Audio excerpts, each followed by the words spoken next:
안녕하세요. 오늘은 전산응용 건축제도 기능사 실기 두 번째 시간인데 오늘은 도면 양식이랑 표제란에 대해서 한번 그리는 것을 알아보도록 하겠습니다. 어제 한번 처음으로 영상을 촬영하고 집에 가서 편집을 해보니까 영상의 화질이 너무 떨어지는 걸 느껴가지고 여러 가지를 좀 찾아봐가지고 좋은 화질로 영상을 저장하는 방법을 좀 연구를 해봤습니다. 오늘은 어제보다는 좀 더 좋은 영상이 될 것 같고, 그러면 간단하니까 빠르게 진행을 해보도록 하겠습니다. 어제 기본적인 세팅 해놓은 거에 다시 불러와서 선생님은 새로 저장을 했습니다. 도면 양식 및 표제란으로 새로 저장을 했고, 여기 이제 사각형 그리는 것부터 시작을 해보겠습니다. 일단 사각형 그리기 단축키는 REC죠. 렉탱글.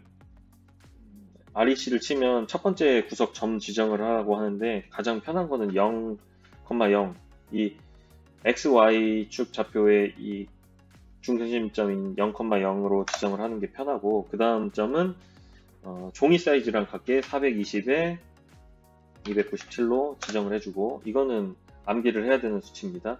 이제 이렇게 되면은 큰 궤도판에 이 사각형인 종이를 붙여놓은 거라고 생각하면 됩니다. 그러면 여기 이제 테두리 선을 그려야 되는데, 테두리 선은 O 명령어, 옵셋 명령어를 활용해 가지고 테두리 선은 10을 띄어서 그리죠. 이거를 선택하고 좌측으로 이 사각형 안쪽으로 하면 테두리 선이 간단하게 그려집니다. 그리고 이제 이렇게 되면은 도면 제도판에 종이를 붙이고 테두리 선까지 그려놓은 상태가 된 거고요. 이제 표제란을 작성을 해야 되는데, 표제란 작성하는 방법은 아주 굉장히 다양합니다. 근데 선생님이 작성하는 방식이 100% 좋은 방식이라고는 못하겠지만, 선생님은 이게 이제 숙달이 돼서 이 방식을 이용해서 거의 작성을 합니다. 그래서 여러분도 REC, 렉탱글을 활용해서 작성을 해도 되고, 라인을 활용해서 작성을 해도 되는데, 선생님은 라인을 활용해서 작성하는 방법으로 해보겠습니다. 일단 이게 직선을 두 개를 그리고, 직선을 그릴 때는 기본적으로 이런 식으로 360도 방향으로 다 움직이지만 Shift 키를 누르면 직각 형태로밖에 안 움직이게 할 수 있습니다. 그래서 이걸 활용해 가지고 직선을 간단하게 그리고요. 그리고 거리 띄우기 명령어를 활용해서 표제란을 간단하게 그려줍니다. 일단 가로 방향을 25로 주고 4개를 띄우면 딱 맞고요. 또 옵셋 이제 위아래 방향으로 10만큼을 주고 3개를 그리면 됩니다. 그러면 간단하게 표제란이 모양이 대충 완성이 됐죠. 이게 이제 TR, 트림 명령어, 자르기 명령어인데, 이 트림 명령어를 선택해서 이 표제란을 맞게 잘라보도록 하겠습니다. 이걸 선택을 할 때 선택하는 방식은 두 가지가 있는데, 하나는 위에서 아래로 선택하는 방법, 아래에서 위로 선택하는 방법이 있습니다. 이 차이점이, 이거는 선생님이 좀 알아두기를 여러분들이 추천하는데, 위에서 아래로 선택하면 파란색 실선으로 선택이 되고, 아래에서 위로 하면 초록색 점선으로 선택이 됩니다. 이게 뭔 차이냐면, 파란색 실선으로 선택을 하면 선이 걸치는 거는 선택이 안 됩니다. 선 안에 다 들어와야지 이렇게 선택이 되는데, 만약에 이렇게 초록색으로 선택을 하면 걸치기만 하면 선택이 됩니다. 이게 어느 게 더 좋은 게 아니고, 여러분들이 필요나 상황에 따라서 맞춰서 선택을 하시면 됩니다. 이거는 캐드를 작업하면서 굉장히 자주 쓰이는 기능이기 때문에 알아두시는 게 좋습니다. 그래서 TR로 이걸 선택을 전부 하시고 잘라내시면 됩니다. 잘라낼 때를 대충 잘라내시고, 이렇게 잘라내면 아마 이렇게 될 겁니다. 그러면 얘네들을 필요 없는 부분들, 이런 필요 없는 부분들은 딜리트 키로 지워주시면 됩니다.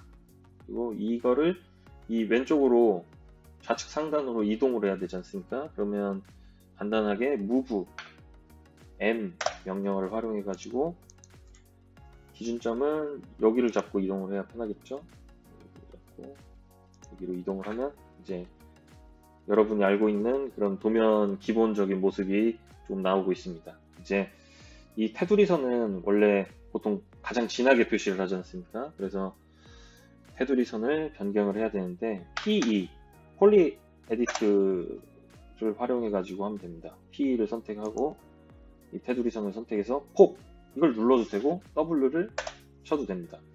폭은 1로 지정하면 딱 이쁘게 들어갑니다. 이렇게 하면 이게 완성이 된 게 아니고, 이거를 이제 도면을 이제 40배로 크기를 키워야 됩니다. 왜냐면 우리는 스케일 40대 1로 그림을 그리기 때문에 실제 크기로 이 도면에 그리기에는 너무 이 종이 크기가 너무 작습니다. 그렇기 때문에 40배로 늘려주는 작업을 해야 됩니다. 그래서 크기를 늘려주는 작업을 할 때는 스케일 SC 명령어를 활용하면 됩니다. 이걸 또 전부 다 선택을 하고, 다 선택이 됐으면 엔터를 누르고 기준점은 여기로 하고, 이게 단면도는 40대 1로 그리고 입면도는 50대 1로 그리는데, 단면도를 지금 작성을 할 거니까 우리는 40으로 명령어를 치면 됩니다. 그러면 이렇게 큰데 이걸 휠로 이렇게 해서 조정을 해도 되고, 만약에 이렇게 돼 있을 때 빠르게 하려면 줌 올 기능을 활용해도 됩니다. Z 엔터, A 엔터를 하면 이 화면 안에 그려진 모든 것들이 딱 차게 화면으로 표시가 됩니다.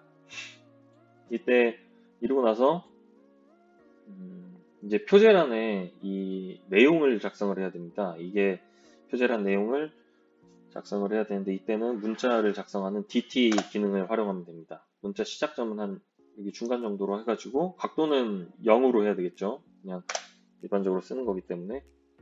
그래서 여기에 수험번호 라고 적어줍니다. 그러면 이 글자 크기가 맞지 않죠. 이럴 때는 이 도면을 선택해서, 어제 설정해 놓은 것 중에 선생님 해보니까 스케일 글자가 여기에 적합합니다. 크기는